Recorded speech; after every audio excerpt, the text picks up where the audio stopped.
friends, today I'm going to be sharing the end of the year review for my 5th grader, her subjects, her individual subjects that she has done. This will not include science or one little bit of history, not so much, and Bible and all that, because we do all that together as a group, and I will do that in a separate video. This is just going to be her subjects that she does on her own on a daily or near daily basis. So first we are going to start off with language arts.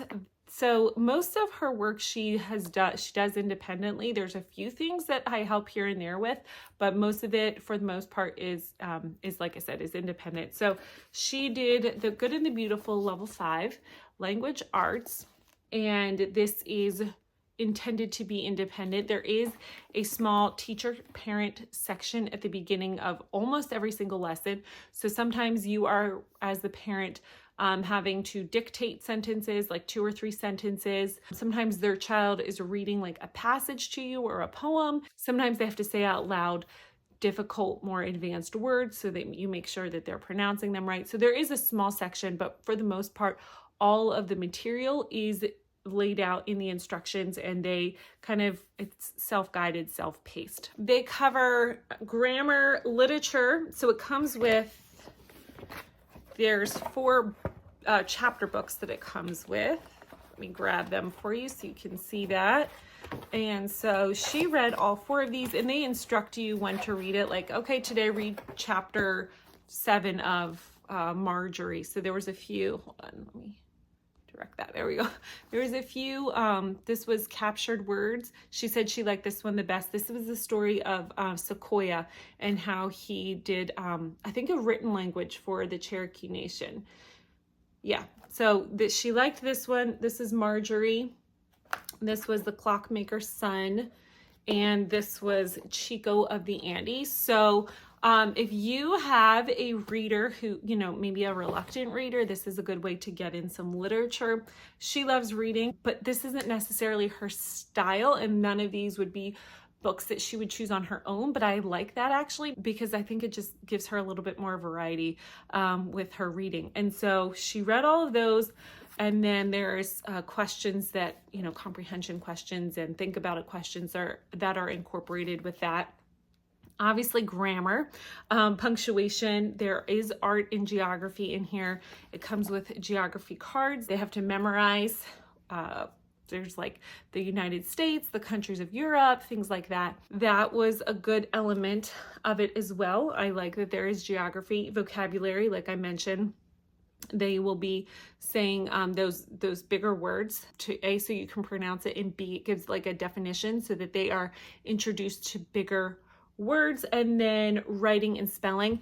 Now it alternates, so you'll always have a grammar lesson, and then it alternates writing one day, spelling the next day. Since she did a separate spelling, I didn't have her do that, but I did have her doing the writing portion. If you have seen my curriculum video for 6th grade, you'll know that we are not going to go ahead with level 6 of The Good and the Beautiful. We are doing a BJU for their grammar.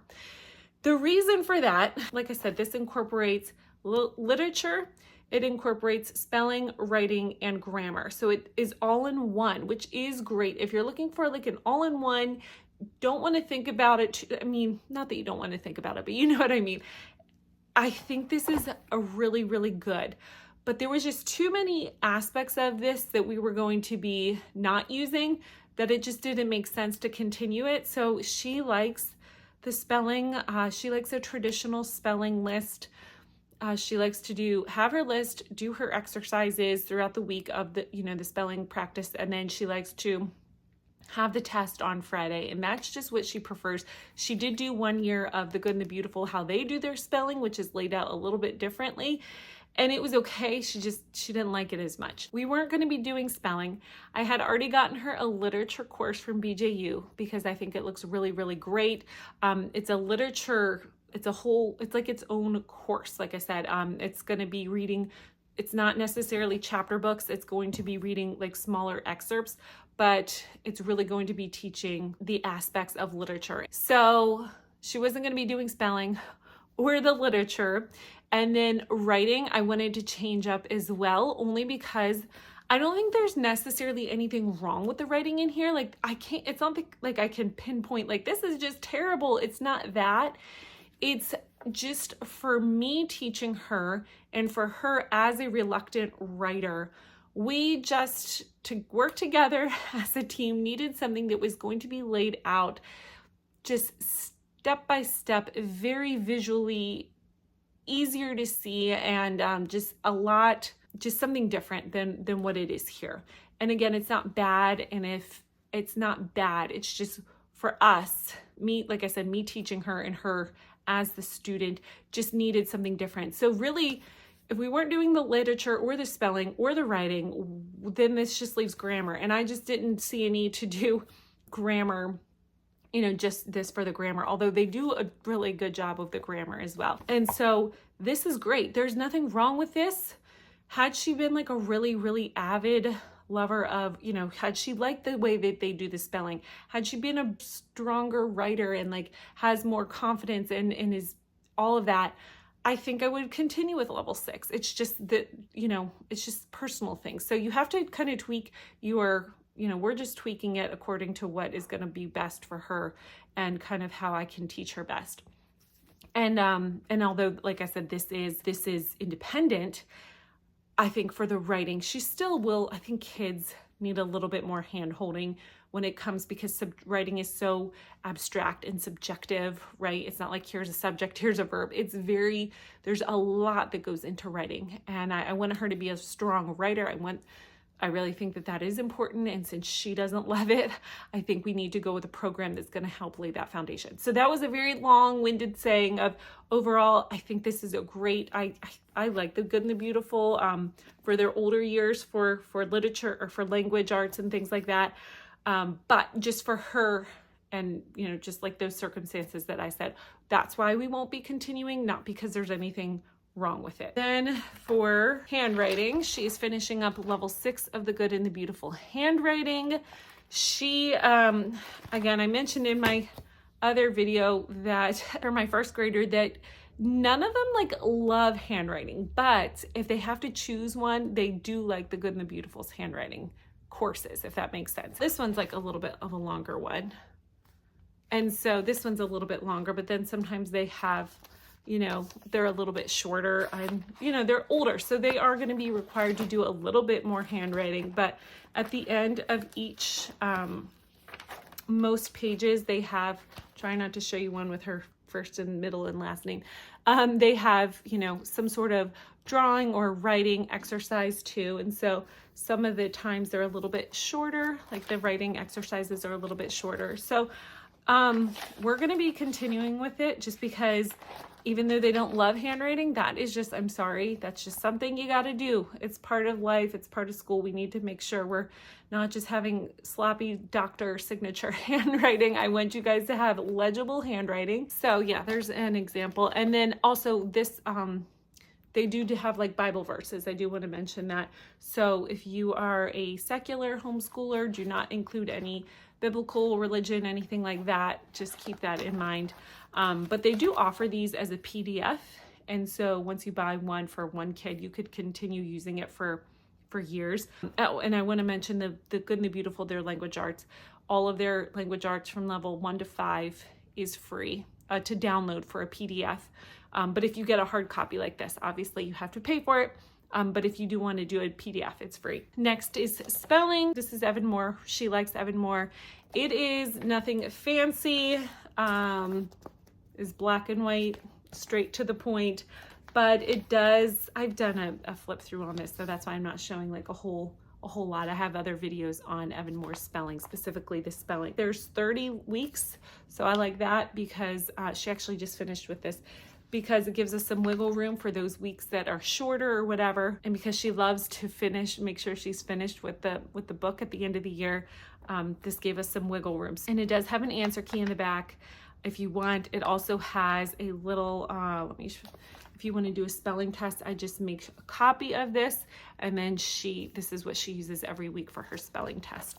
So again, straight to the point, no frills, but black and white, but that's okay. She likes it, she enjoys it. And so the reason she did level 6 this year is just because Evan Moore seems a little bit like maybe a grade level behind. And so that's why. So, and then next is Wordly Wise level 5. She is finishing this one up.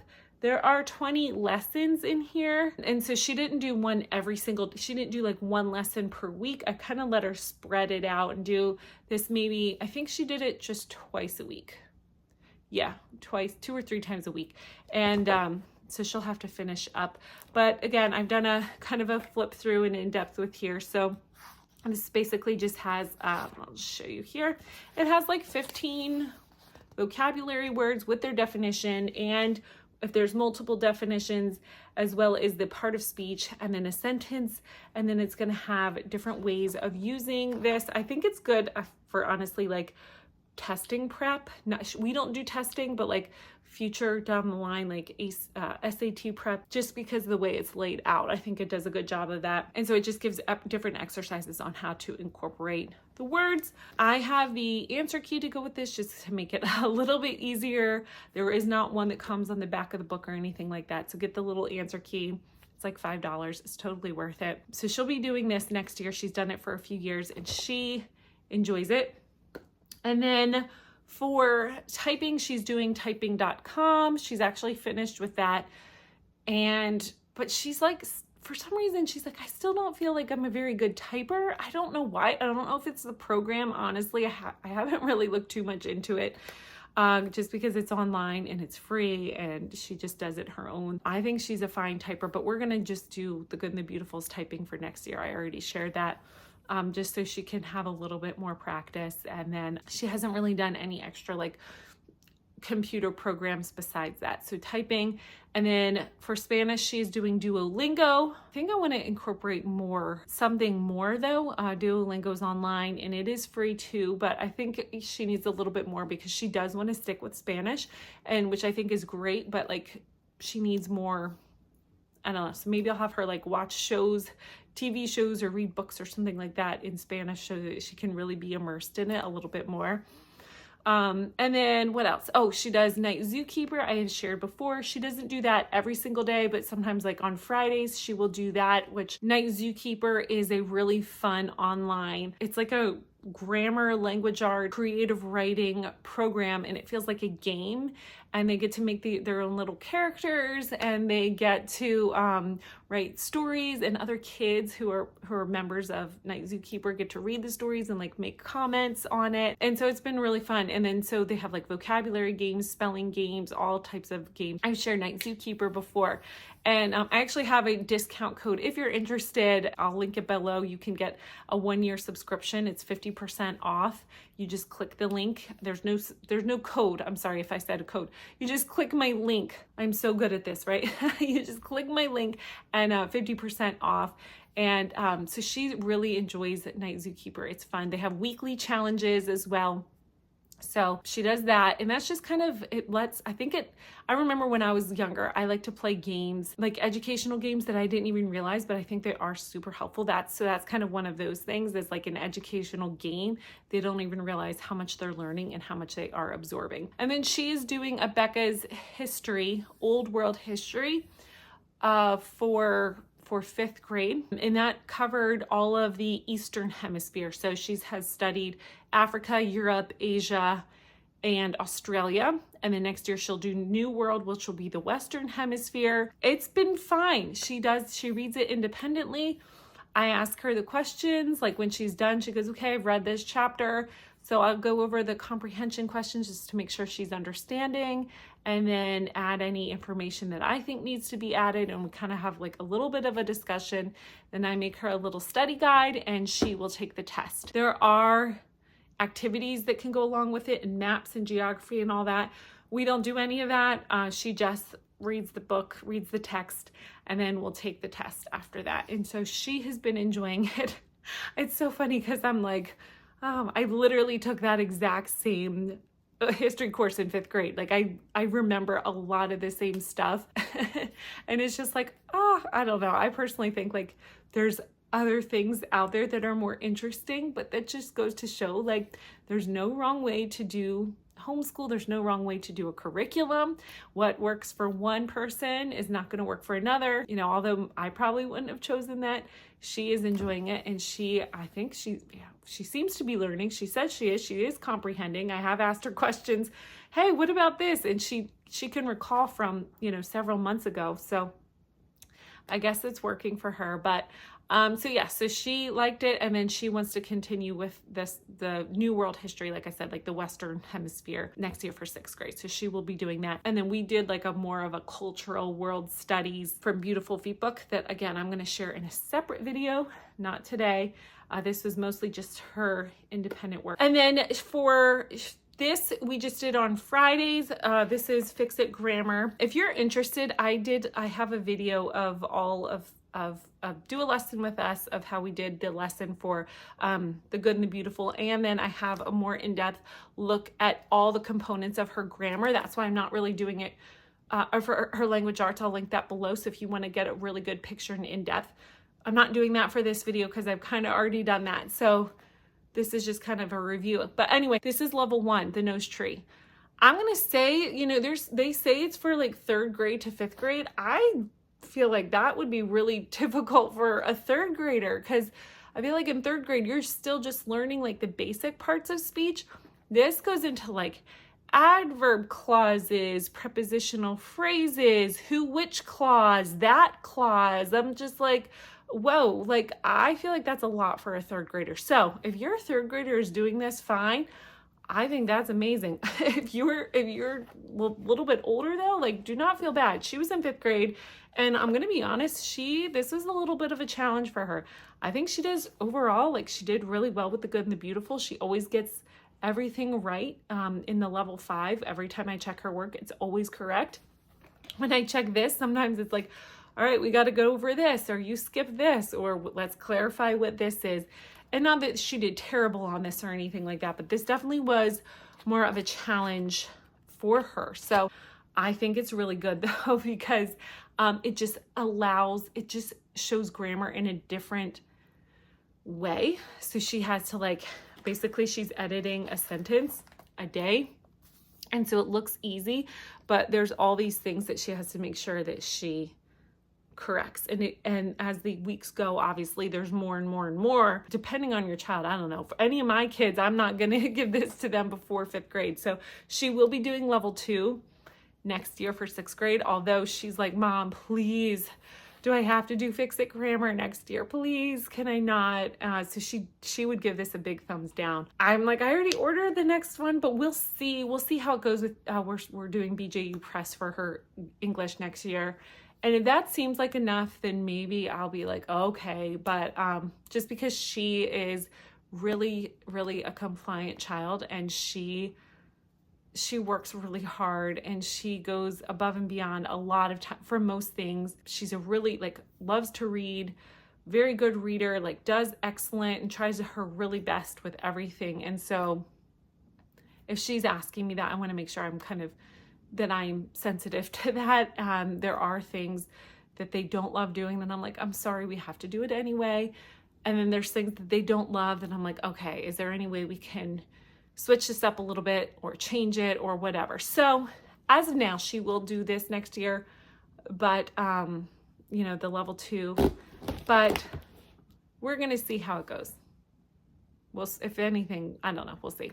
And then math, she is doing teaching textbooks. She is doing level 6.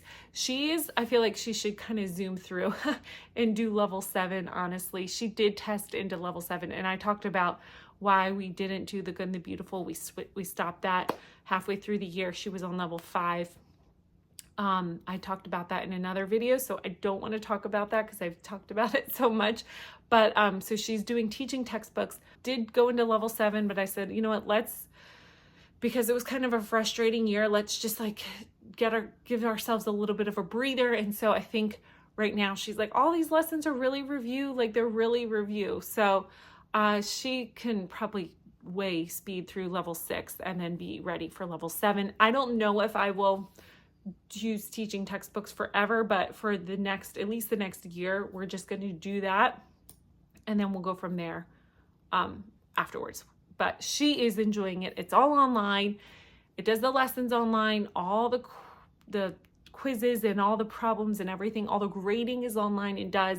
I just get a report at the end every single day with how she did in her grades, and I can log in on the parent and check to see what she got wrong and all that. That is math. That is all of her independent subjects. For grammar, she wouldn't do this every single day. She would just do these on Friday. And that is pretty much it. She pretty much does almost everything else daily. And if not, then she'll alternate between one subject like typing and, oh my gosh, I'm blanking. Typing and handwriting. She would alternate days of that. But for the most part, everything else she has done daily. So overall, I think it was a really good year. I think that, you know, like I said, we pretty much at this point, she has already really known what she likes and what her style is. And so besides math, we could have continued with it. And she actually didn't. I was the one, the force behind that of switching math, of why we switched, just because as the parent, I could tell, it was one of those executive decisions that I need to make. But if it was up to her, she would have just plowed through. And I'm like, okay, and not that I encourage quitting. I really don't. I don't want it to come across that way. But, you know, as a mom, we have these, as a mom, I'll just leave it at that. If you know, you know. And so everything else though has been really good and has worked well, and I wouldn't change anything. I wouldn't redo anything. She didn't love Fix-It Grammar, but I still think it was really great, and I'm really glad we did it because I do think it was helpful. So I hope you found this video helpful. If so, make sure to hit that like button, subscribe if you want to see more homeschool content just like this. I share day in the life and homeschool reviews and flip throughs and comparisons and all that fun stuff. So I'd love to have you here if you would love to be here. And otherwise, I hope you have a really, really good day. I will talk to you soon. Bye-bye.